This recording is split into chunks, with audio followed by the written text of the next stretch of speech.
Upon a paper attached to the following narrative, Dr. Hesselius has written a rather elaborate note, which he accompanies with a reference to his essay on the strange subjects which the manuscript illuminates.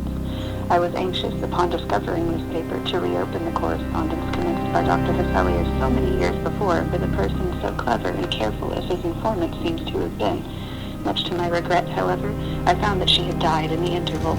That being said, she probably could have added little to the narrative which she communicates with such fastidious detail in the following pages.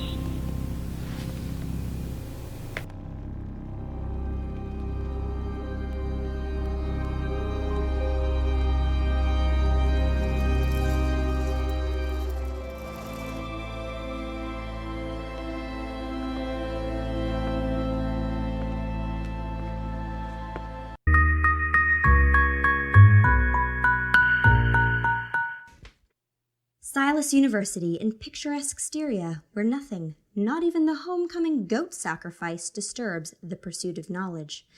Buckle up, Creampuffs. Welcome to A Niche Retelling, the podcast where we explore all the ways old tales are made new. I am your host, Jasmine Garcia, and joining us today are... I'm Callie.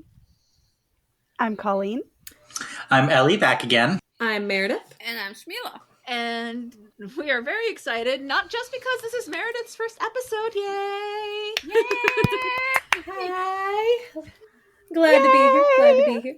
But yes, we are going to be covering the first season of one of my favorite things ever made on the internet, the Carmilla web series, for our continuation of Monster Month.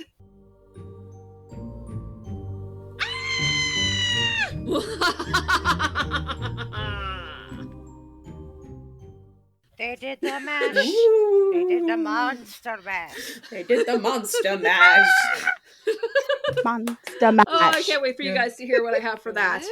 Yes, we are so excited. Let's just get the show on the road. What is everybody's connection to seminal novella that went on to inspire Dracula, in fact? Well, I actually, Jasmine, have you to thank for same here. being introduced to this wonderful little novella. I believe I had seen mentions on the internet before and then promptly forgot that they existed until you were like, hey, you should watch this thing. And I was like, you know what? I think I should. And yes. And then it was my entire personality for months. Yep. I'm going to go with what Colleen said. That, yeah. I fortunately do have a slightly different answer in that I first read Carmilla, back in 2009. Oh, my back hurts. And I actually watched, I don't know how many people here are going to be able to say this, but I did actually watch Carmilla when it was new in season 1, which was... I did too, yes, but we'll get into that. You did? Okay. It was a very different experience than watching it now. I'll just say that, and we'll go into it later. I feel that. I had heard that, like, oh yeah, Carmilla's that lesbian vampire book, just like through cultural osmosis. But then I was a late middle schooler, early high schooler, and I watched this lady called Maven of the Eventide who talked about this Carmilla web series, and I'm like, oh, that sounds cool. And I watched it all in like 3 days, and I absolutely loved it. And as a baby gay, it was definitely one of the first pieces of media that I watched and was like, women. Yeah. Women, am I right? And I also think that it was one of the first pieces of media that I saw with a non-binary character. Love LaFontaine. And I hadn't revisited it since podcast, and I'm glad that I was able to revisit it. Aww. As for me, well, I took a Gothic literature class in like my undergrad, and unfortunately Carmilla was not part of the curriculum, which is a travesty. Ooh. Yeah, but there is someone I follow on Tumblr. She started posting all of Carmilla's quotes, like all her love confessions to Laura. And the flowery prose and the language, and it's just a reeked of like psychological horror, like psychosexual horror. And as for the series itself, Jasmine and I are also mutuals on Tumblr, and she started posting gift sets of the first season. The one that she introduced me to was a sock puppet scene. Oh The my sock God. puppet scene. The sock puppet Jesus. scene. Oh my God. We will get into the sock puppet Beautiful. scene. But Beautiful. it's really funny that a good chunk of my guests today got into this web series because of me, because it has been a running joke among people who've known me long enough that I'm kind of a fandom dealer. I don't know how this keeps happening. But It's just like I hyperfixate on something, I gotta make it everybody's problem. Our headache. It's also all my our jobs, yeah. You know. So that's been me like the last year with the locked tomb, so I feel you. Yeah. That And we is have a very whole fair. group of them right here in this podcast. As for me, I knew of Carmilla since high school. I keep on mentioning Melissa Bobby. I am gonna have to bring her onto the podcast someday. But for those of you who don't know, she was pretty much my mentor in high school. She ran a writer's workshop with my library. And it's just a bunch of us teen and tween girls would just kind of meet up and just write stuff and read it to each other. And she knew I was super into vampires and was very, very queer. Colleen, are you okay? And she introduced me to the mere concept of Carmilla, and it was just, I distinctly remember her making this joke about how lesbian vampires were so common in Gothic literature because you had all these men who were just like, oh, these women are having fun without us. How is this happening? Very easily. It's interesting because I do consider Carmilla like the progenitor for like the concept of the lesbian vampire. But if you actually go over the length and breadth of like vampire media, it's not actually that big portion of it until much more recently when like I guess there was like some Italian softcore films in the 70s. No, absolutely. Like lesbian vampires, in spite of the fact that it is almost a cliche at this point, Yeah. really weren't, or at least it's considered one, I should say. They really weren't that common, except maybe as like background eye candy. Because yeah, there were definitely a lot of softcore Carmilla adaptations back in the 70s especially. Some of those are like legitimately interesting as in the way that a lot of 70s Italian horror can be, because they're very light on plot and character, really big on like mood and visuals, so they can be interesting to watch. I don't know if I'd say any of them are good precisely. Listen, they are the plot of Archive of Our Own. There you go. That's a very astute observation, actually. And I'm sure we'll cover a bunch of them at some point, especially once we're 100% positive that it's strike-proof or when the strike is over. Either way, as of this recording, guys, SAG-AFTRA is going back to the table on Monday. Please. Fingers crossed. All the Solidarity. vibes. But yeah, as it is, yeah. Like, there were other adaptations of Carmilla, and actually, I found out that the same year this web series dropped, there were like 2 others that had come out, but of course got massively overshadowed, clearly, because I think they were also just smaller films in general. Mhm. But as for this here web series, because it really was the first major adaptation I had ever really encountered, and I remember that the sock puppet scene was just exploded on my Tumblr dashboard. I was just like, wait, somebody Lizzie Bennet diaried Carmilla, where is it? And this was like right around when it was first coming out, like 2014. Oh god, 2014.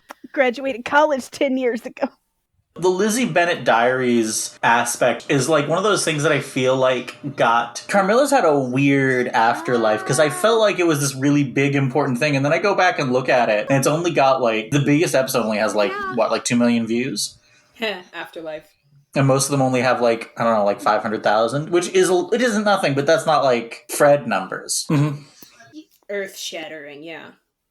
Yeah, but everybody always called it the little web series that could.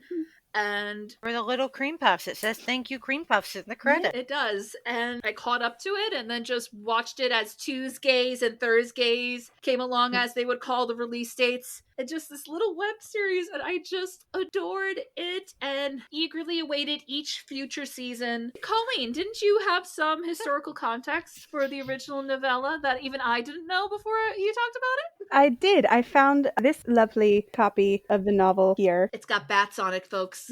That's how you know it's legit. It was edited and has an introduction. Yay. Yes, 'tis official. By Carmen Maria Machado. You look like an English literature professor right now. It's so important to me that you know that.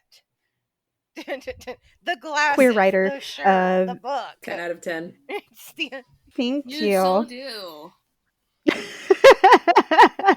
Thank you. I am good at faking it. It was actually loosely based on true event because there were letters found behind a hollow wall in Lufanus' study discovered a stack of correspondence between two individuals, an unnamed doctor and a woman who called herself only V. Let's see, I'm going to believe that Martin Hesselius and Laura were in fact pseudonyms for two quite real historical figures, Dr. Peter Fontenot and Veronica Hossel. Research to uncover the true identities has been artfully covered in great detail in Lucia Trett's The Professor and the Vampire. According to Dr. Late, Carmilla was in fact Marcia Maren, a young Spanish-Cuban aristocrat whose father sent her to Europe with her nursemaid and an eccentric governess during the beginning of the tensions that would eventually boil over into the 10 Years' War. There was an actual relationship between the Laura figure and this Marcia Maren, and the Laura figure's father was not impressed with this turn of events, and I believe had Marcia killed. That unfortunately tracks. And that's one of the things that I find really interesting. I reread it for the podcast. And it's really interesting because, like, the story is from Laura's point of view, but she's telling it to someone else. And she's never consulted on the plan to kill Carmilla. And she's clearly, like, upset about it. And the point of view character, the professor, kind of brushes it off as like, oh, it's like post-traumatic stress or whatever. But she's clearly like, no, I liked this person. Why the fuck did you do that? I think that's one of the reasons why Carmilla became such a popular subject for reclamation. Like, this is not, as much as it sort of became the archetypal predatory lesbian in cultural remembrance, it is very clear when you read the novel this is reciprocated. Laura is into this. Yeah, even though Laura says that she's repulsive, but she's simultaneously attracted to it, it kind of reminds me a little bit of Irene from Passing and her own complicated feelings towards Claire. I see it.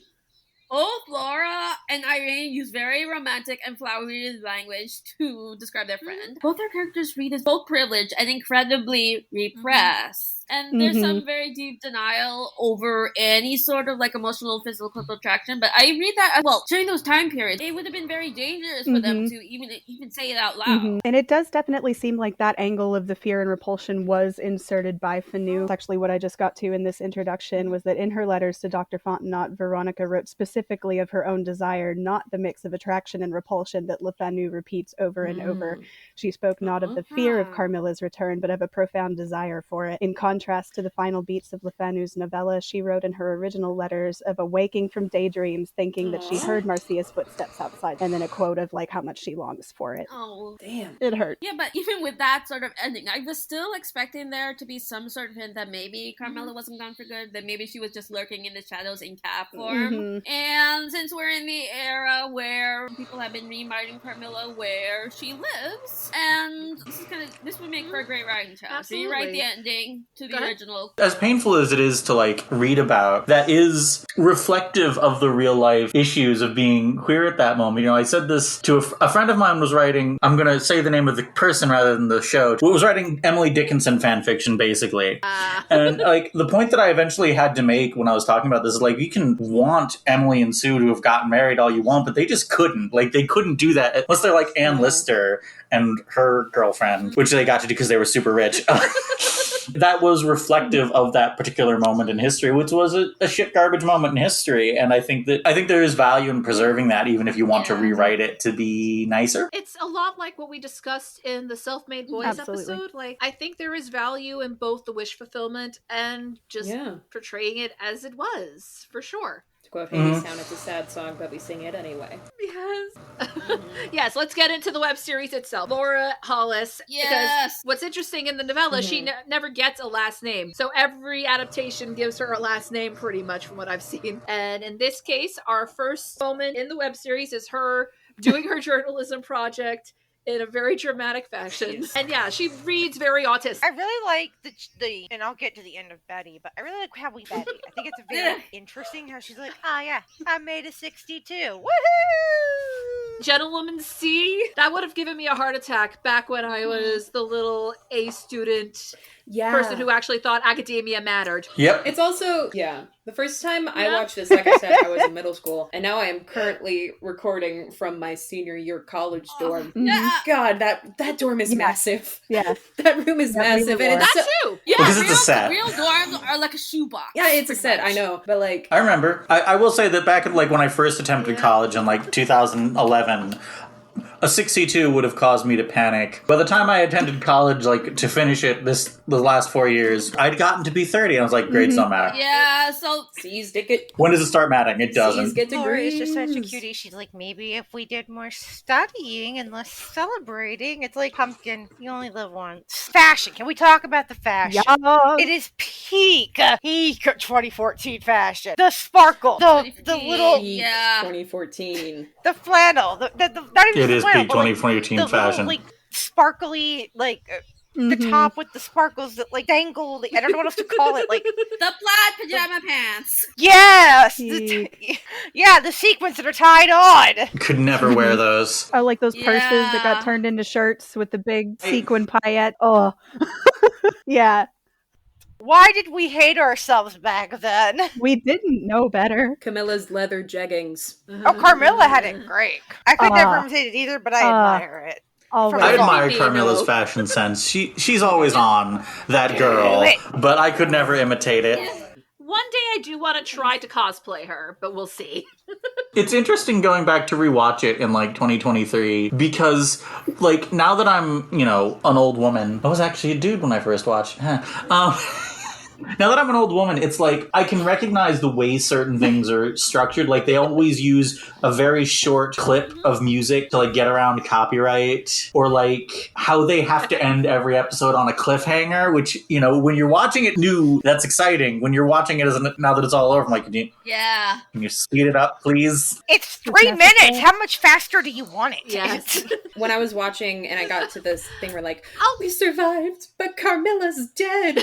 I looked at That that. is also I looked true. at the rest of the episodes in Yeah. the playlist, and I looked at the 2 seasons else, and I'm like, are you sure about that? Are you sure about that? I will tell you, when that episode came out, Tumblr was fucking traumatized. We were. They thought they were pulling that trigger. We were. Because, it is what technically happens in the novella, so there was actually a genuine concern there. Extremely loose adaptation, frankly. Oh, but yes, but we will delve into how loose. But all the same, they could have easily gone that route and it would have been horrifying. I did like, even though it was very loose, I did like the little touches of Laura's initial roommate, Betty. Her last name is the same as the first victim in the novella. Yep. And actually, Silas University is actually the same name as Sheridan Le Fanu's locked mystery book called Uncle Silas. Oh. I knew it had to be a reference to something. They just sprinkle in all these lovely little Easter eggs, and that is my favorite thing. Even with the loose adaptations, I love. It's like, hey, I see what you did there. The series actually takes place in Austria. I didn't know where it. It's deeply Canadian. The question of why Laura, a girl who, let's be frank, with all their accents, they're all clearly Canadian, I have are attending questions. school in Austria. Yep. Yes. Just that sorry every I know, time. it's like, oh, honey. I'm going to do my very best to not mention too much of the future of this web series, because I know at the very least Shami has never seen the full thing. But in the Christmas episode... The Christmas episode. No, it is blatantly said, no, we're climbing the mountains in Austria trying to get away from this fucking school. That's when you drop it. We get no other hints. They mentioned Styria at one point. Yeah. They mentioned it stereo a bunch of times. Well, yeah, that was the region where Laura and her father Exactly. lived. So. Just roll with it. It's fine. It's only weird if you bring it up. Who cares? Teens really what is teen YA really into right now? Also, I'm also very glad that they didn't make Carmilla and Laura related because they were in the original novel. Tonight's chilling. What? Yes. Yeah. Look. European royalty just did that back then. They just did that, they just did it. But yeah, no, I don't think a modern adaptation could get away with it without Yeah. horror. Yeah, so that's the one thing we that's okay fine. with Go getting for it. rid Do of. what you want to do. Danny. So it's Canadian. Danny. Danny. I love Danny up until the point where we get the Finsel vibes. Yeah. Danny is a character, okay, I'm not gonna lie, I'm really into tall girls. But it was interesting because I do remember, that was my first ever real exposure to shipping wars on Tumblr. Yeah. People were really divided. People were very much Yeah. divided about that. Same. And I took one look at that. I'm like, y'all are weird. Just do an OT3. Exactly. All problems can be solved by making it an Yeah. actual triangle or any other shape you so desire. Correct. But yeah, we do love our Amazon goddess Danny, and we also love tiny gay Laura. But until, the femcel vibes, then I was mad. Exactly. So we were all kind of mad at that scene, but we'll get into that. But yeah, so, Betty drags Laura for a party, and she goes missing. One thing I really do like about it is they took what was, kind of an underlying mystery in the novella and kind of used it to make commentary of how hard it is to get campuses to take the harm that comes to their female students seriously. It's like there could be a card covered in queso. We know it's queso. It's queso, but we wind up finding out it's supposed to be spinal fluid, which wait, that's not even what spinal fluid looks like. Spinal fluid is clear. Mm-hmm. It comes out very liquidy in a tube through a needle. Yeah, but Laura is not a biology student. Editor Jasmine here. I should have mentioned that LaFontaine is supposed to know this shit, though.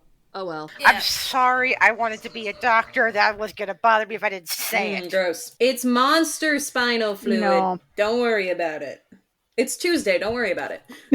That's fair. It's very fair. But yeah, Laura is just trying so desperately to get someone to take this seriously. Yeah. And the most unrealistic part of it is that they end up defeating the reason that they're not taking it seriously at the end. The almost unrealistic part of it is that the fraternity is actually into trying to help.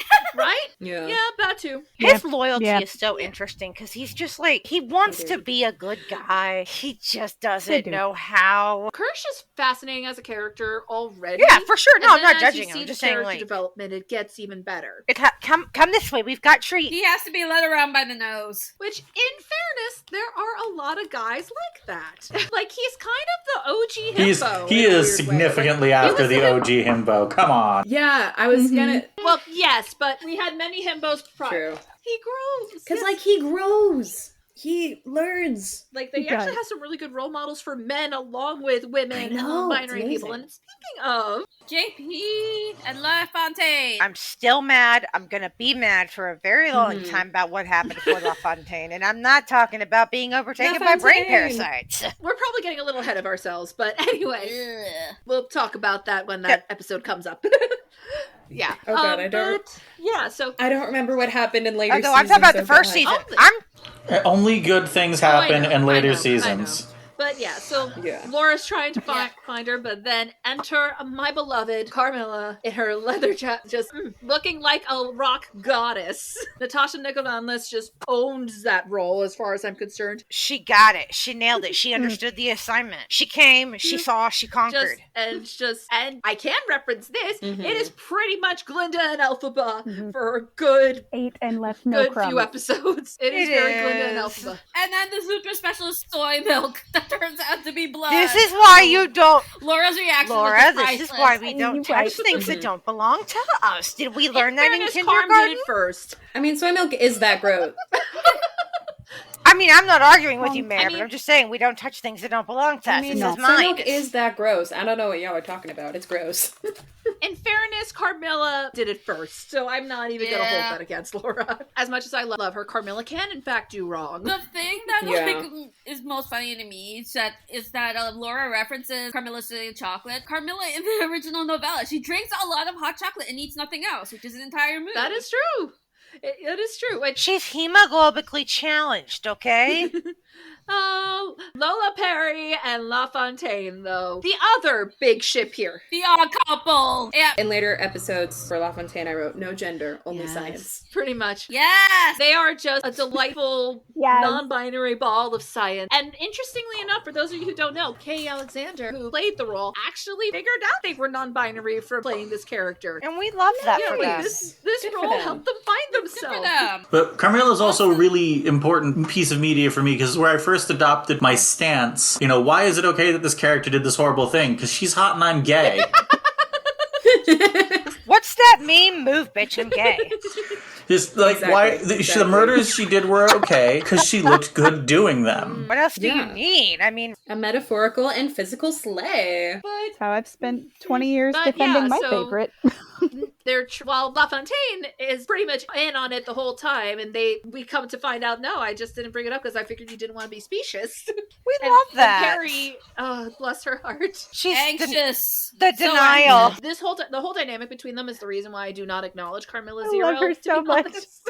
Like, I'm not going to go too far. Carmilla Zero is basically like a parody of it. Very out of I've read the spoilers. I'm good. I'm good. You didn't miss much, but I don't even remember it for.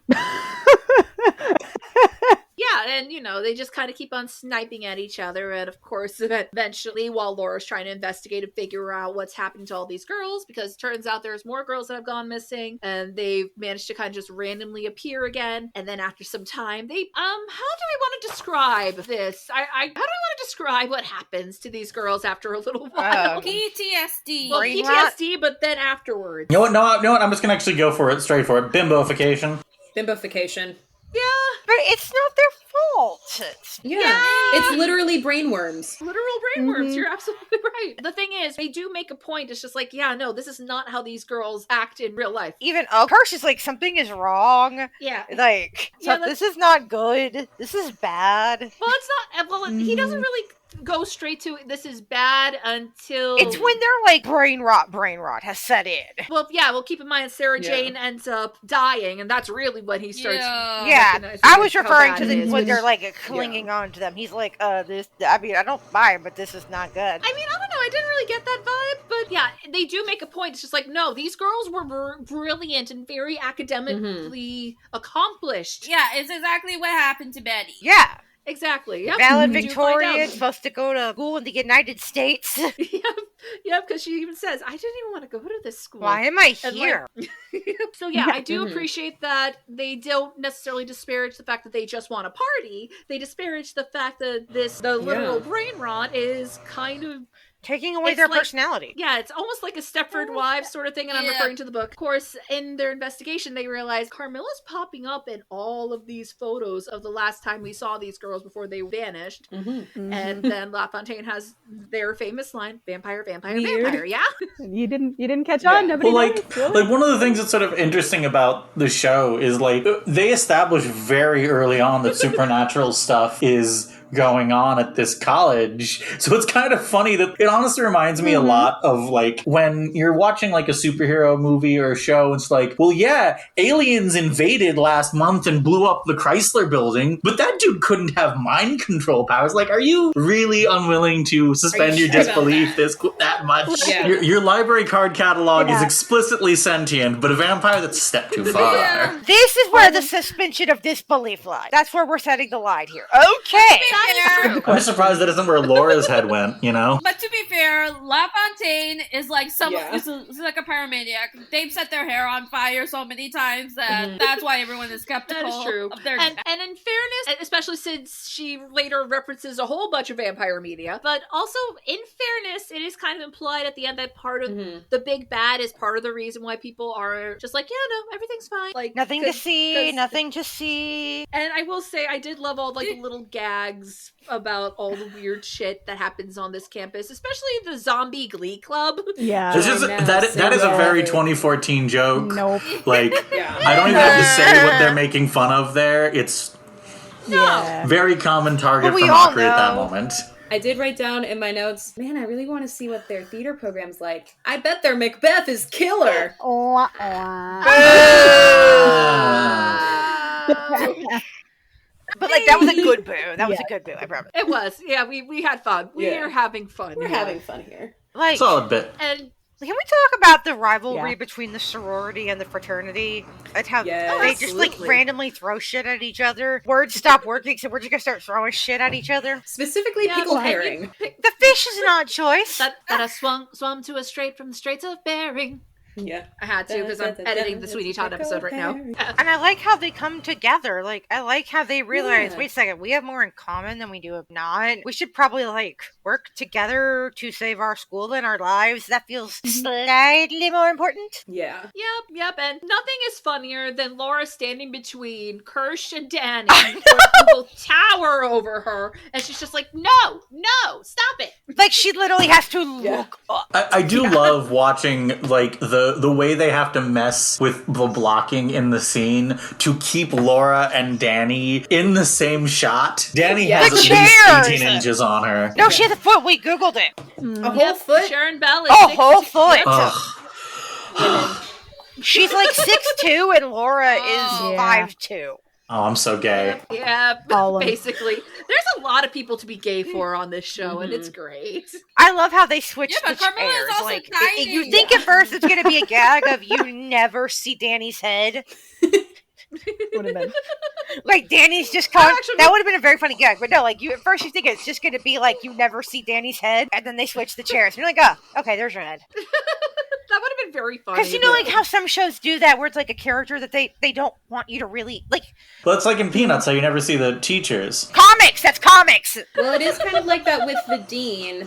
We don't see the dean. We I only did say- hear about her until... Yes, we don't see the dean. Yeah. Although Sharon Bell did stand in for her. That is Sharon Bell at the door. Oh, cool. The dean does. I can't spoil it, but there's other stuff going on with the dean. Mm-hmm. Ooh, I yeah. remember that much. Which I said that Carmilla season 1 is a loose adaptation. By the time they're at the end of season 3, it's like, you sure this is Carmilla? Are we sure? I mean, I don't know. I haven't. It's been a very long time. At this point, it's just that they're just wearing the names. and ironically, the movie kind of brings it back to its roots. Ooh. And then they are just like, okay, how are we going to capture a vampire to question her so we can figure out what the fuck is going on? We went with garlic and rope. How do we feel about bear spray? Dimwit Squad.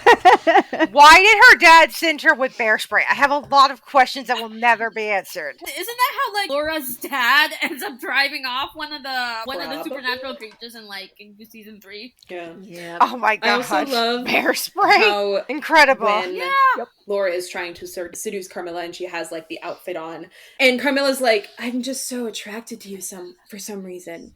And Laura's like, maybe it's my keen fashion sense? No, it's definitely not that. No, baby. No! Baby. No, sweetie. Not You that. are wearing an Honey. 1800s No. peasant top. She's seen enough of those. It's so cute. She's just like, I'm gonna find out what I'm gonna get you back. I'm gonna tell everybody you have cold It's- sores. Yeah, too. I forgot about that. Yes. It is kind of fun. Yeah. This might be one of those things where like you should tell a therapist that instead of the us bestie things. But I always really love the like dynamic where one member of a relationship is like, I could obliterate you in a single second. So Carmilla and Laura is like, Oh yeah. Good shit. It's good shit. We love it. Mm-hmm. Yeah. Just in this season alone, but also in future seasons, the growth is so good. And they capture Carm because Danny realizes she has not heard from her in too long. It's just like, nope. And just whacks her and they tie her up, duct tape her mouth, garlic around her. This is like It is sitcom very shenanigans. garlic. It's very sitcom The shit. garlic is so silly and I love it.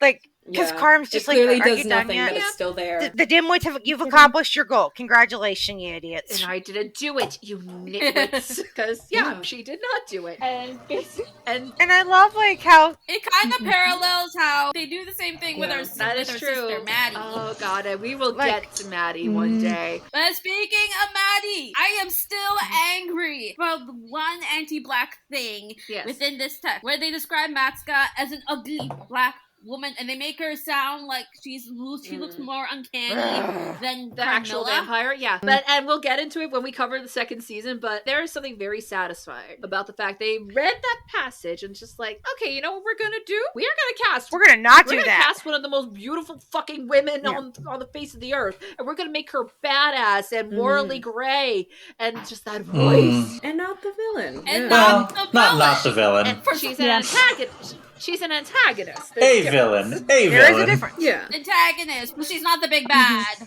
But I love that, like, Carm starts looking hungry and Laura's like, okay, fine, here's the blood. Take it, just take She it. starts Let me seizing. feature this She blood. starts seizing Yeah. up, like, because it's been 9 I mean, days. yes, but it's still adorable. But it's Yeah. still adorable that she just, like, last minute change of heart panic. Yeah, no, because she doesn't want her to like- die. Well, no, I didn't think she No. No, I did. But know. it was just very cute. She was like, no. Yeah, because Laura is so in over her head, and I love her so much. Mm-hmm. Protect Laura at all costs.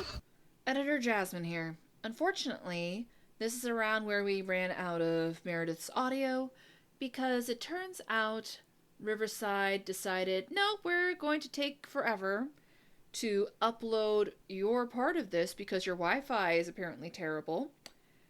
And then, unfortunately, her connection completely broke. And, well, here we are.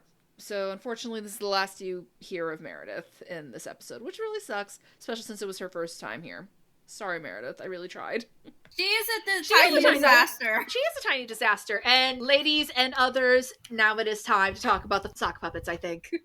Sock puppets! The sock puppets! The moment I knew. Yes. The moment I knew that Laura is autistic. The sock puppets. The big reveal. That was the big reveal of the show. Laura Hollis is autistic. Surprise, The sock motherfucker! puppets are like super interesting to me as like an artifact of this medium, because I feel like if this was one cohesive work, it was one movie, you could not get away with that jarring a shift in tone from episode to episode. You would, your audience would get whiplash of the mind. But it works. And to be fair, you can still fumble well. that in like episodic form, you know, looking at lost.jpg. It's interesting. I don't know. I like the sock puppet scene in isolation. I don't know if it worked on this rewatch for me. It still worked for me, partially because they know when to pull it back, is the thing. They even reference the absurdity of it. Carmilla goes, is this not making light of my tragedy? They break that fourth wall of, we know this is ridiculous, but Laura Hollis is again autistic, so this is the direction we're going. Sit tight with us here for a second. Like, it's funny, but it's also bittersweet, because Karma's been through the ringer. Obviously, this is a trope that has been done. It's the minion who has had a fucking nut. But it is a lot less common to see them being the main character of a story. Like, even Laura stops after a point. I messed this up. This might have been a bit much.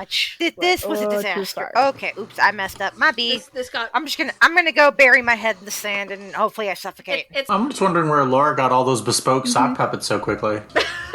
They probably has a collection of them in her closet. Laura is very crafty. I love that Laura even has enough empathy to be like, oh, this is... we're gonna gently drop the puppets. We're gonna act like we didn't just fuck this up. This is totally normal. I expected this. This was the plan. Yep, it's one of those things where you definitely start to see the shift there, and because we have enough... Laura is genuinely a sweet person, and I think Carm just made her mad because they are so different personalities at first. But like once Laura actually gets to know her, she's like, "Oh, you're not so bad." Yeah, exactly. I don't hate you. It was definitely one of the first times I had seen like that kind of enemies to lovers happen with a sapphic couple, because up until that point there were several like very popular ships, but they were never going to be canon at the time. So this was kind of filling a hole in my heart that those shows that I won't mention did not. Well, they don't need to be mentioned because they're garbage anyway for not giving us what we deserve. I do think that's one of the things that made Carmilla land quite so hard at the moment it did, because there just wasn't any like canon lesbian characters on like mainstream TV at that particular moment. There was just nothing on the air at that point. It was a very like dead time for queer representation in mainstream media. Go over to like watch French movies. So having a web series that like people could latch on to where they knew it was going to be gay because we've read the book, it was, I think, very cheering. Like I remember I was doing like a bunch of media writing about queer horror movies in that particular moment, and I had to go to a web series for the 2010s because what else was there in the 2010s? Not much. Nothing. Like, Not much. Yeah, that is definitely part Or of if it was predatory in a horror film. Yeah. I like horror film. I like queer horror films. They're fun. Yeah, and Well, I'm not saying mainstream horror films. It would have been predatory. Oh, yeah, probably. Yeah. But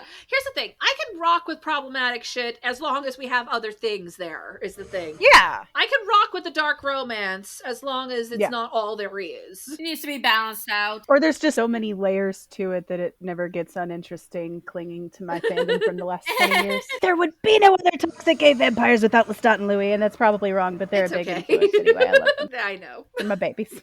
They are your baes, Any and it's shoot. okay. We love you But for yeah, it. the sock puppet scene is kind of where things start to shift with them. But Yeah. then, of course, Will ruins everything. Kind of pop in and we find out, oh, he's a vampire too. Not just that, but he's Carm's adoptive brother, basically. As much as I do love Maddie, it does really go to show how much she was kind of just retconned in. But He does kind of like drop out of the show, doesn't he, after that scene? except for the point where they kidnap Kirsch, basically, yeah. He is there to be annoying and to be Kirsch's fake friend, basically. Poor Kirsch. harsh. And spoiler alert, the actor's future role on the show was much better. It does really go to show his range, actually. And the one thing that I was honestly a little worried of the newbies, how they would react to Carmilla biting her, basically. In fairness, it is addressed within the story, so I'm not too worried about it. It's like, this is still square one of her character development. It's fine. Biting didn't bother me, because like, oh, she's a vampire, she needs food. Okay, whatever. Okay. Vampire media will do that. I'm numb to that at this point. Mm-hmm. I'm like, you need food. Okay, do what you need to do. Have fun. Yeah, what's like consent? Who needs it? Oh. No.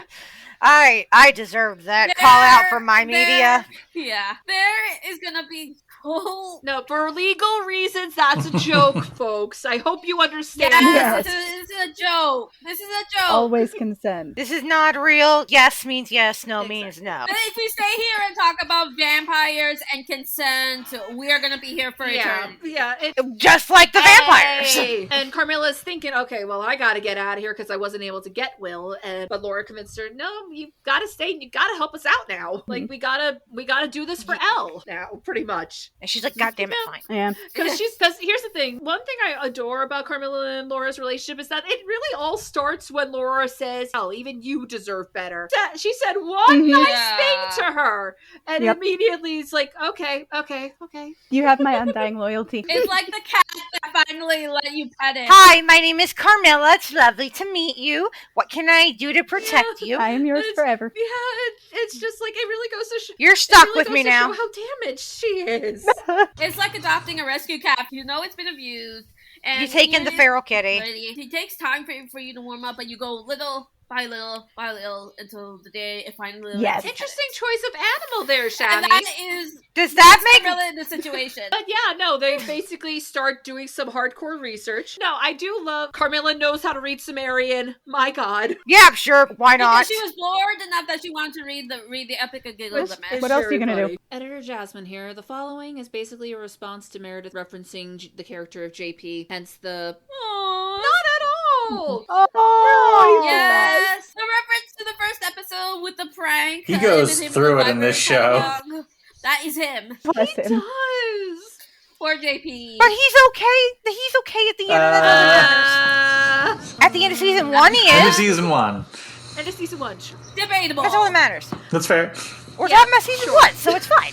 I don't want to think about anything bad ever happening to him. Valid, but yeah, they're just doing some hardcore research. JP's helping them. Carmilla's reading the Sumerian, and they found out about this magic sword. And then, of course, Carm's mom once again ruins everything. There's a lot of mystery around Carmilla's mom at You're this like point. me. All we know is that she's very old, very wise, very powerful. Okay, wise is not a word I would use to describe her. Those were Carmilla's words. Okay. I'm just saying, I would use cunning, psychotic. She knows a lot of shit. She does know a lot of shit, for a good reason. But, like, I love Laura's actress did a phenomenal. Like, there were no similarities between Laura and the mom. None. Zero. And, you know, it makes sense, because, I mean, first off, Laura's doing impressions of just about everybody from the very beginning of the show, and just doing it perfectly. And also, Elise Bauman originally auditioned for Carmilla. There's actually a bonus video where Elise and Natasha switch roles. Well, don't you look like a virgin sacrifice? I'm not the one in the super lacy top, which, wow. I thought I'd bring the party here. But it's after 8 o'clock. God, what's wrong with me? Naive, provincial girl. That's true. Entirely too tightly wound. That's also true. I could just eat you alive. Oh. There's just something about you. Maybe it's my pescatarianism or my super keen fashion sense. No. My Tupperware collection? It's definitely not that. Okay. What are you doing? Nothing. I just thought that maybe Danny would like to join us. Maybe I just don't feel like sharing you tonight. That's awfully greedy of you, Carm. It's okay if I... Oh. That's weird and I don't like it, but Oh, it's so fun. It is so fun. I haven't seen it though, so I can't judge, but there was so much bonus material while this was being released, because like there were Twitter accounts, there were Tumblr accounts, there were all these little extra videos, many of them that where they are more blatant about their main sponsor, because Kotex was actually sponsoring this whole operation. So they did a lot of things like about the history of how women dealt with menstruation, which is cool. Like, I'm fine with that. And I appreciate that they kept it to bonus content, though. Like, you would not, if you were just watching this, you would not know. And that's fine. That's how it should be. Yeah. Yeah. Like, put your can of Coke in the background. That's fine, but... And by the way, because of those videos, I now know when this universe, vampires do get their periods. That's a morally repulsive... You know what? We're just gonna step past that. We're gonna step around that. Wait, but if it happens, we're just no. See, we're stepping around it, so we don't need to talk about it anymore. Look, we've stepped around it, and it's behind us. Okay, so not sorry. I'm only a little sorry. No, you don't gotta be sorry. It's just like we're not wondering about the mechanics of how that works with a bloodless monster. We're just stepping around it. Many things in this universe should remain a mystery. That is one of them. We're suspending disbelief for a minute. How does it work? Vampires are fictional, so it works because they say it works. Exactly. Yeah. But anyway, yes. So Laura Exactly. It's like how vampires exist. I mean, Carmilla's mom possesses Laura because her, in spite of the fact she is clearly genre savvy, didn't think that the strange necklace was suspicious. You could see that she looks back and she thinks Carmilla left it. It's so sweet. Hun bun. Because, they're kind of flirty. Hun bun. I know you have a brain in there. Use it. Naive but precious. Again, this is a character, spoiler alert, but we never actually see Carmilla's mom in her actual form. Ever. Which I think was an intriguing choice. Because nothing is scarier than not knowing. And basically she's just like, listen, if you go along with my plan, I will let you keep her. And that was her exact words. Just the way they interact is that's weird. Like, bad touch. It's weird. I don't like it, especially with the nicknames that Carmilla's mom has for her, like Diamond and Dearest. And it does not help that she, like in season 2, she actually refers to Maddie as Rook. Yeah, no, there's a lot of weird things going on in this vampire family, but in fairness, that's not uncommon. I mean, Colleen, Yeah, this is very tame. Vampires. In a coven. Oh, yeah, this is tame. This is tame. So many flowcharts. They're babies. The newbies don't know yet, and it's going to be delightful to watch them learn in real time. But anyway. But and Carmilla's just like, fine. And she keeps it from Laura when she wakes up. I don't blame her. And that ends up being... No, not at all, but it does end up causing problems. I actually just saw a TikTok on why the miscommunication trope is not actually a problem. Basically, think about your real life. You're not going to just be blatantly honest about everything. Like, if you're going to critique the miscommunication trope, you better be critiquing your own life, because those in glass houses should not throw stones. I mean, also, none of us are under, like, the kind of situations, that most these characters are under. It was super interesting because it's like, basically it's like, they didn't communicate because that's how people work. And that's also how stories happen. Like, there are times where it bothers me when I just don't believe that they would do that. But miscommunication does not really bother me that much. Yes, because people do not act logically all the time. I've probably mentioned this on this particular podcast before. I have a technique that I use to explain how stuff like this works in fiction. It's called the falling down the stairs rule. So falling down the stairs is one of those things that can very easily kill you, but you can also just be totally fine. So when the character falls down the stairs, it's totally up to the author whether or not they're going to live through it or whether or not they're going to die. And it's up to the author to make it feel natural either way. So it's up to the author to make a miscommunication feel like a natural choice for that character, or whether they're just like withholding information for giggles. I like that. Also, like, sometimes have to live within the rules of the world that you're working in. And sometimes that means that things that would happen you would tell somebody in this world, you're not going to tell them in that world because A, it either breaks the rules of the universe, or B, it would not move the story along. And you just have to make it work and justify the character decision. Yeah, and no, this is definitely a case where, no, you understand why Carm kept it quiet, even when let's get into it. La Fontaine gets taken right after, and it's right after Perry has a kind of a meltdown in the worst way. This really upset Callie, and yeah, it upsets me too, because part of Perry's arc is learning to accept that La Fontaine is now non-binary. And for context, for those of you who don't know, these are childhood friends, and La Fontaine has only just come out. They mentioned that they've been friends since they were 5. Yeah, like they've known each other forever. Interestingly, I mentioned how they had social media accounts for the characters before, and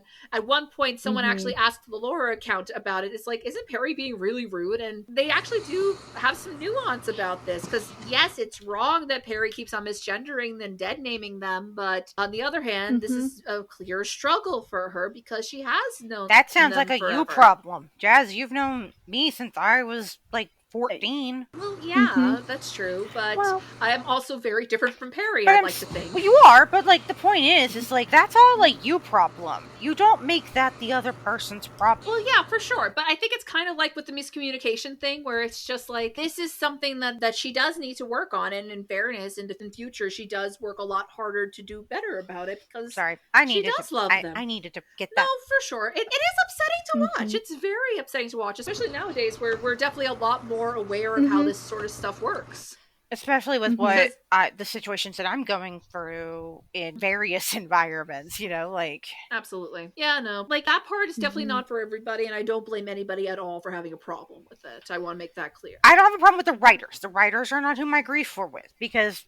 especially in 2014, that made perfect sense. My grief... Yep, that is true. My grief is with Perry. Like, bitch, work through your trauma with a therapist. Well, yeah, but I mean, no. There are no therapists at Silas. I think that's a big... No. There's no therapist in fiction because, I don't want to see my characters emotionally, healthily working through their issues. You know what? I can't mention it, but there is a piece of media that I adore that does have a therapist in it, and the boring book. She actually serves a very critical role to a lot of this character's development. With that said, she does also die in the end. Okay, well that's a different character's fault. There's a good piece of media that also includes a therapist, but he's not a good therapist. I don't think he is doing the right thing for those patients. Is this based on a comic? No, it's based on a novel series. Wait, I can reference the novel series. It's the Hannibal stuff. Yes. Editor Jasmine here. Warning, please protect your eardrums from the following sound. Yeah. My baby! He's not doing good therapy there. I feel like he should lose his license. No. Fun fact, also, actually, would it be fun if he did? Actually, in the book, he still writes papers that get published in scientific journals, and students write to him in the asylum for advice, like in professional information. Like that's a thing that happens in the book. That does not surprise me in the slightest. And I'm like, why are we allowing this? Because he's a white man? Yes, I love him though. He is my baby. Okay? I've loved him for a very long time. He's our problematic fave. We all know this. And speaking of problematic faves, I was thinking of Dr. Crane from the Batman series comics. That is true. That is also true. I mean, evil therapist is not a new thing. I'm actually surprised the series never tried to do that, actually, now that I think about it. I feel better having gotten that Dr. Crane thing out because it was comic based. It was. But anyway, so Laugh goes missing. Yeah. And to Perry's credit, she even says the last thing they heard me say was that it was awful. Like, she does feel bad. She's still misgendering them while doing it, but she does feel bad. Again, my sympathy is none. You did that to yourself. Like, I've always lived by the rule of, like, the last thing you say to a person should be the last thing you want them to hear because you never fucking know what's going to happen when you walk out that door. Do you want to live with what that last thing you said to that person was? Editor Jasmine here. This is the point where Meredith pointed out that we actually didn't know if La Fontaine went by they, them pronouns until season 2. So there's that for Perry. They don't insist on pronouns at any point, but I do think that Perry is the only one who uses she, her pronouns in that one. Yeah, you can also, like, see the discomfort on La Fontaine's face when it happens. Like, La Fontaine's like, oh god, I just died a little inside. It is all very tragic. And Laugh comes back, and it's especially heartbreaking seeing them go through the brainworm process. The recording. Oh, yeah, that too, like, which ended up being... the trope subversion. Yep, and it is really funny that the vampires didn't think to take the phones. I love that Carmilla comments on that. Carmilla's like, really? You're a bunch of bad kidnappers is what you are. I mean, if I was 600 years old, I might forget cell phones exist. Carmilla clearly didn't. Well, Carmilla is definitely spending more time with actual humans, it seems like. I mean, yeah. 0 out of 10, You don't know recommend. what? Yeah, they all kind of keep to And thank themselves. God for that, because it kind of gave them a little bit more leeway on how to figure it out. Again, it was one of those things where it makes perfect sense, but it's like meta knowledge is like, really? You check for the phone. You check for the air tags. You check for the phone. Yeah. No technology. So you have a lot of expertise on kidnapping people, huh? And they make jokes about this all the time, how Laura has this pathological need to record everything. Thanks to that, they find the one file where Laura got possessed. And Laura basically tells Carmilla to fuck off over it, which is also fair. Valid. Yeah. Yeah. Thankfully, because they have Laugh all brainwashed and whatnot, they figure out, okay, so wait, it says their thoughts go to the celebration, but what if it's the celebration, basically? And, they figure out that it's this giant, eldritch anglerfish, basically. And Cthulhu's And nephew. one thing I do love about this series, and this continues on throughout future seasons, light is often portrayed as much more evil than the dark. And that is so rare in any genre, but especially this genre. Yeah. I can think of only one other piece of media that's the Corinthian. He wears the all-white suit. That is true. Yeah, the Sandman series also kind of does that too. That is true. Dreamlord is gothy, emo, sad, wet cat boy. He's baby girl. Yeah, we get it. I love him.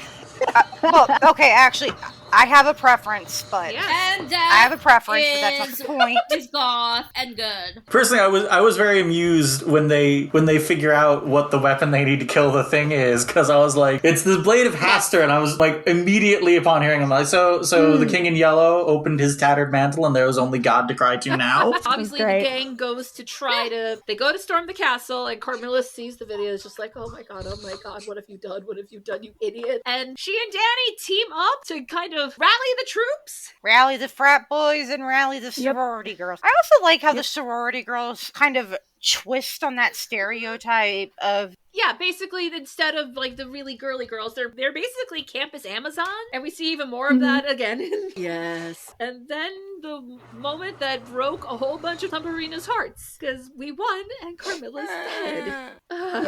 Except no, she's not. It's the all hope is lost moment. It's the all is lost moment, and I do love a good all is lost moment, as long as we get the hope. Yeah. Says you. As long as we get the hope again. Actually, I'm gonna put it in the show notes. There's this really good fan comic of, the moment when Carmilla basically comes to save the day while they're all just kind of transfixed by the light. Because, they were about to kind of just give themselves to the light, because what the fuck else can you do? And here she comes, like a cat out of hell. Yeah. And we do love that. We do love that. And of course, by the end, they were able to pull her out of the pit. They were able to find her, and she wakes up when Laura once again feeds her blood, and then they get the big damn kiss.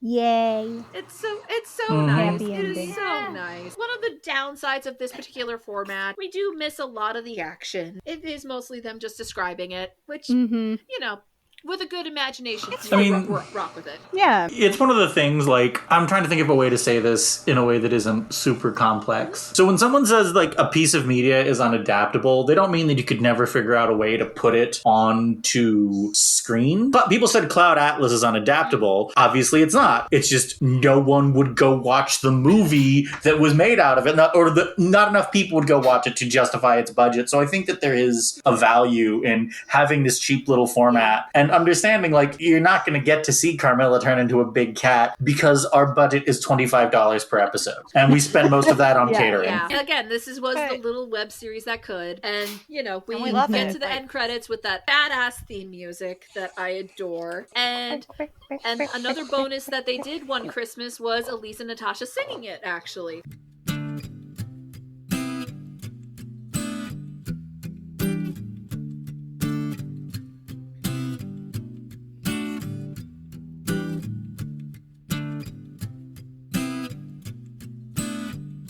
We could live forever and suffer.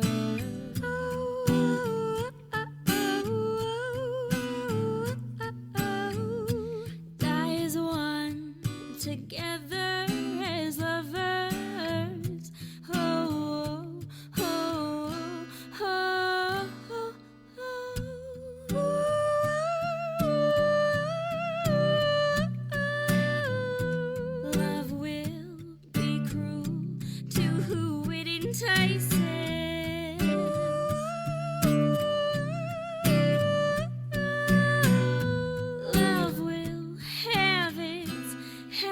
sacrifices.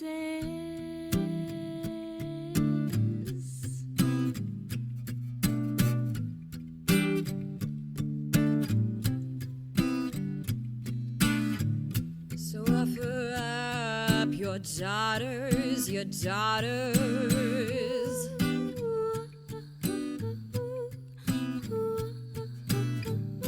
The new moon comes through stone walls to darken light rooms, to darken light rooms. Yes. Oh my God, it's beautiful. Yes, that'll definitely appear in the episode at some point. But then, there's a stinger. I remember when I first... In case they could get a second season out of it. Because, like, I remember when I first saw that genuinely was just like, oh no. I was genuinely, like, a little freaked out. They did not kill the anglerfish. Yeah. And it didn't like that big snack, actually. Snick snack. The anglerfish actually kind of stops being part of the plot, as I recall. It's complicated. Is it an actual anglerfish? I mean, no, it's complicated. I mean, it looks. It's a good pick for. Okay. I mean, it's a good pick for a visual because anglerfish are already fucking terrifying. Yeah, and they also have the light that draws you in. The light thingy, yeah. That's what I thought, but I just wanted to make sure like I didn't miss something critical. Yeah, no, like that's the best way I could think to describe Lofi as they wind up calling him at the end. Double checking. Just double checking. But yeah, like just them staring at the camera with the alarm going off was genuinely kind of chilling. It's a very good cliffhanger ending for the next season. Obviously, we all are fans. We are all fans of this. I thought it's a really nice introduction to the classic gothic horror literature. Because like I tried to read Dracula daily and I just could not get through it. I tried. I just can't finish it. I love Dracula. It's like the most interesting book in the world until you get to the part where he goes to England. And then it's the most boring book in the world. I tried to read Dracula daily and I just couldn't get through it. I was like, okay, whatever. Like, I wanted to like it because I was like, oh, it's in little digestible chunks. I can do this. And then I couldn't. I definitely do recommend the fictional podcasts episodes on Dracula. They do a very good job of really summarizing it. I always wanted to do House of Leaves daily, so you get chapter 13 about 6 months after chapter 11. You get the prologue well after you finish the rest of the book. You never get chapter 12. Damn. That's cruel. I like it. It's just House of Leaves, baby. I think that the web series needs to make a comeback. Like, I think it's a really cool way of telling these. It's very similar to Six the Musical. We got no budget, but we got an idea. Let's make it work. We have a thing we want to make. We want to make something. What's uncopyrighted, cheap that we can produce. We're gonna go write a pop review about Henry VIII's wives, and we're gonna make a web documentary about a bunch of lesbian vampires. It's fine. Everything's fine. Yeah, that's great. Like, that's kind of the same vibe that I get, is it's like, cheap way to introduce people to concepts. I don't know if I want Carmilla to come back because it is such a 2014, 2015 conception. I mean Carmilla specifically. I meant, like, the idea of the web series, like, the way that they, like, similar to Lizzie Bennet You Diaries. want the Lizzie Bennet Diaries trend to start again. I mean, kind of TV has been grinding along ever since. Like, the web channel it's on, it just hasn't had any other success because, like, YouTube kind of... web series are incredibly expensive to produce. Like, YouTube kind of just moved on from that particular moment in history. I want another Carmilla adaptation. Absolutely, yeah. This is absolutely ripe for adaptation, I feel like. Okay, and here I believe is where Meredith pitched the idea of a Carmilla musical. You were right, and you should say it louder. Rachel Chafkin should direct the Carmilla musical. Absolutely, I would love to see that. And let Dave Malloy write it. Dave Malloy knows how to adapt. Dave Malloy can adapt Yolden literature into great stuff. Listen, okay, great comment, Meredith. He forgot that he could write his own lines. But yeah, and you know what? If Dracula can get all of these adaptations, like, it is only sexism and homophobia that we don't have nearly as many Carmilla stuff. Fair enough. Yeah. And I think it's also just like it's stupid, but it's because of that it's not as big, and also it's older, and so people know Dracula better, and it's like a lot of complicated factors go into the fact that Carmilla is not as big as Dracula. Exactly. Never mind the fact that Carmilla was actually inspiration for Dracula. Absolutely, not arguing that point at all. Just like years sooner. And like, it is wild for all of these attempts to do further monster mashes. Like, she rarely pops up, except in the Extraordinary Adventures of the Athena Club, which we are going to start reviewing this month. But anyway. No, she also shows up in this weird Dracula prequel. Yeah. Where she is Elizabeth Bathory's niece. I mean, it kind of They kind of, I was gonna say, like, she shows up in a reasonable amount of stuff because she's been reduced to just like bullet points, vampire, lesbian, predatory. She doesn't really get. I feel like you end up with either two modes: either that's all she's gonna be, or well, I guess I just have free reign to do whatever I want with that name. And thank God this web series went with the latter. Where are all these predatory lesbian vampires? Can they come over? Are they free right now? Aww. The sun's going down what does in like one an hour. do to summon them? Is there? I will stop eating garlic. I promise. Yes. No. If anyone's Tinder. getting signed up for that, it's this one. No, we're all getting into it. Okay. Yes.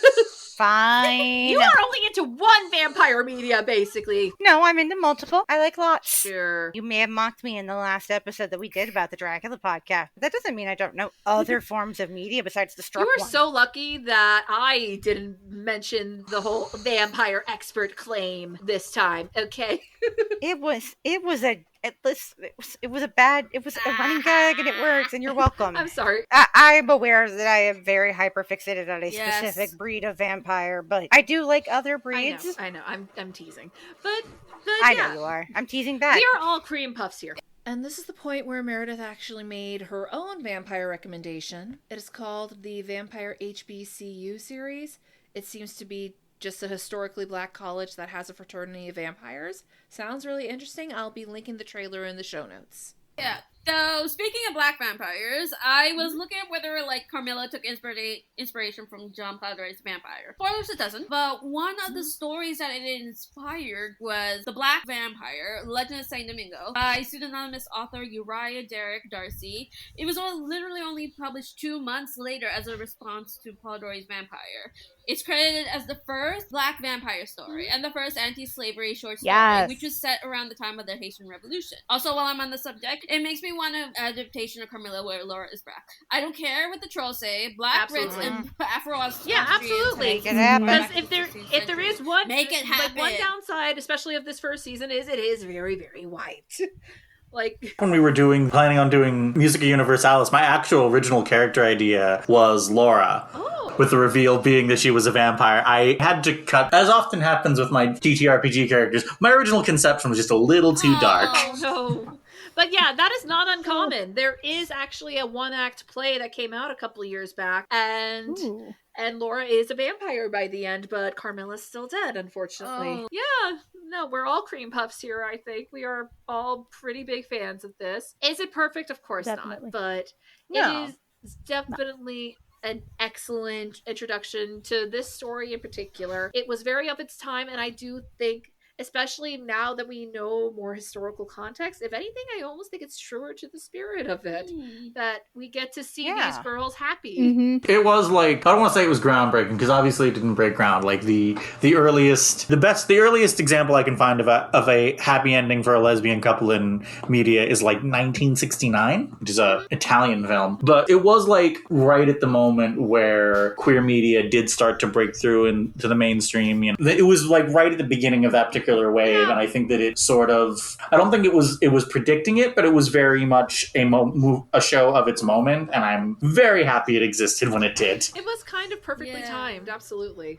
And it is pretty much required viewing for me every October. Yeah, me too. Yeah. Happy watching. Why does this story endure? Because while it has definitely been underrated, it never really went away. Representation. Yeah. Yeah, that's sort of like, there's a lot of very, like, kind of problematic queer media from this era or before that it kind of got claimed because what else do you got? Yeah. You know, I know a reasonable number of, especially older lesbians, who are very fond of The Children's Hour, even though I hate that play. Because, like, what else do you have in 1971? For sure. Yeah, one of my favorite documentaries that I'm not going to name just in case absolutely tackles how much the queer community absolutely had to grab onto what little we were allowed to have. And for a long time, all we were allowed to have were villains and tragic endings.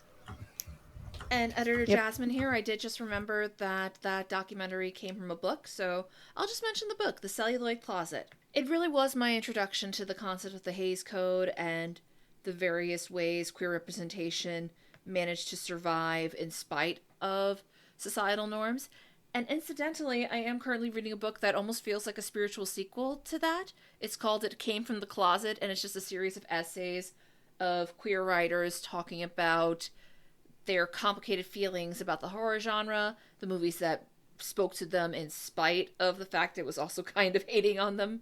Because, unfortunately, I think one of the few universal queer experiences there are is loving things that just inherently do not love you back because society just never let them. And that's dumb. It is. I know that when I was in high school, I partially clinged on to this because I came out very young and I was also getting super into vampires. And it was just nice to be like, oh, okay, this is something. And, you know, she's just like, for how predatory she's portrayed in the story, like, there is a lot of love in how she speaks with Laura. Like, there are some beautiful prose there. Oh, yeah. And it's just, and again, that's part of why I love this web series so much, because it kind of helped redeem what was such a problematic fave, in my eyes anyway. Adds that lens of looking at the monster with a more human lens, or giving more of the humanity to what is traditionally a more monstrous type character, and just adding that, like, we're going to twist and look at it, force you to look at it from this way, and like really think about it and not just go, ooh, monster bad, and kind of have that and there are a few things queer people love more than monsters. I do wonder if, like, there's obviously always kind of like an overt sexuality to vampires for reasons I'm not going to go into. It's a very long subject, but I wonder if the fact that Carmilla was so overt about it, so openly romantic, is what, because part of me when I first read this when I was 16 or 17, part of me figured I'm going to go onto the internet and I'm going to find, like, this book has as many adaptations as, like, Dracula. And then I find, like, you got 2 porn movies out of Italy from the 70s. Like, that's what you get, babe. Yeah. Maybe a shout out in this or that other vampire media. Yeah. And I wonder if, like, if you look at the horror movie that sort of became the stable, Dracula, Frankenstein, those are the ones where you can sort of, like, even if there is sexuality to it, and there is even sexuality to Frankenstein for reasons that are I'm not going into, that they could, like, push that under the carpet during the 30s and 40s when this, like, classic stable was being developed. And I wonder if that's why Carmilla didn't become part of the classic stable. Because you can't avoid that. Yeah, that's a good point, unfortunately. Those what were those laws called that were back in the Hays Code? Fine, if the world wants to see us as monsters, we're gonna claim the monsters, and you're gonna like it. We're gonna own it. I've mentioned this movie. I mean, I'm not gonna mention the title of the movie. There's, like, one of my comfort movies is a sapphic horror romance movie out of Norway, because, like, the climax of the film is about the character not, like, I have to repress my powers and stop being gay. It's like, no, the way I save my girlfriend is I embrace my powers. I embrace who I am. Yeah. And also, I might or may not have lit my abuser on fire. Good for her. Good for her. Oops. That is a solution. Yeah. It's a good one. But yeah, I hope this story keeps on enduring. I hope we get more and more adaptations, because I think this is ripe for it, honestly. Like, definitely. This web series will always have a special place in my heart regardless, but we can absolutely do even more with it. And we should. Mm-hmm. Yep. Yes. So also, Le Fanu took inspiration for Carmilla from Samuel Taylor Coleridge's Christabel.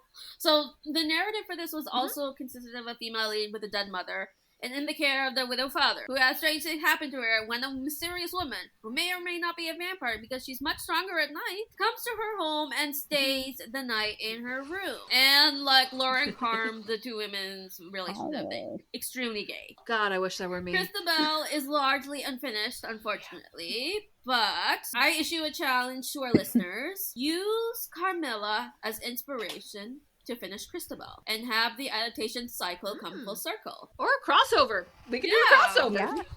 Oh, More public domain crossovers, because I do not want League of Extraordinary Gentlemen to be the most popular one. I'm sorry. And here's where Meredith talked about crossing over Dracula and the Great Gatsby. God, I'm really mad at you, Riverside. The Great Draxby. I mean, I always wanted to, like, write a monster team up among, like, you have a vampire lady and werewolf lady and maybe a siren or something. But, like, you have that, like, concept, like, okay, what's the plot? I don't know. I know. So I've never written a word of it. Shenanigans. Who's got stuff to plug? Natasha should call me. Me next. Yeah, I'll jump in on that phone list. I mean, same. But yep. Any plugs? Keep donating to the Creators Fund. I have a Twitter account for the next, 2 weeks. My Tumblr is football and tuxedos. There's with dashes in between all the words. There's my plug. There we go. Off I go. I can't plug any of my social medias. It's all just a bunch of struck stuff. So, And you can. Yeah, I got nothing. Oh, I think I just went through and deleted all my social media, really, except my Tumblr. Yeah. I don't blame you. I'm like, nah, I'm done. I'm And done. you can find me on Tumblr as for Karuna, where I make graphics and do requests. Unfortunately, since Meredith is my mutual on pretty much all the social medias, I will link all of her stuff in the show notes. And as always, you can find me on Twitter, Tumblr, and TikTok at Favor Vieira. And while Twitter is still existing, go ahead and follow IER podcasts as well. Thank you so much for listening, and remember that stories gain power in each retelling. And oh yeah, we're doing Reluctant Immortals next week. Wait, who's on that episode? Sam and River? Listen, I love those two, but I remember the last time we did a book review together, and that was with a book I didn't even really like. Spoiler alert, I really loved Reluctant Immortals. Oh no!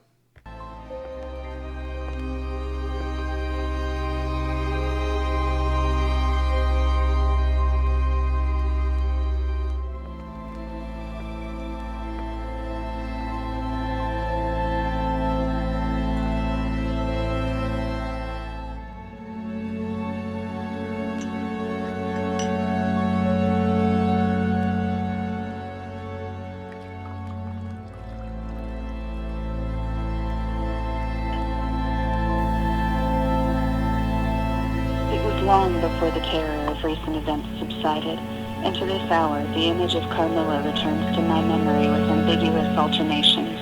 Sometimes the playful, languid, beautiful girl. Sometimes the writhing fiend I saw in the ruined church. Sometimes I start from a reverie, certain I heard the light step of Carmilla at the drawing room door.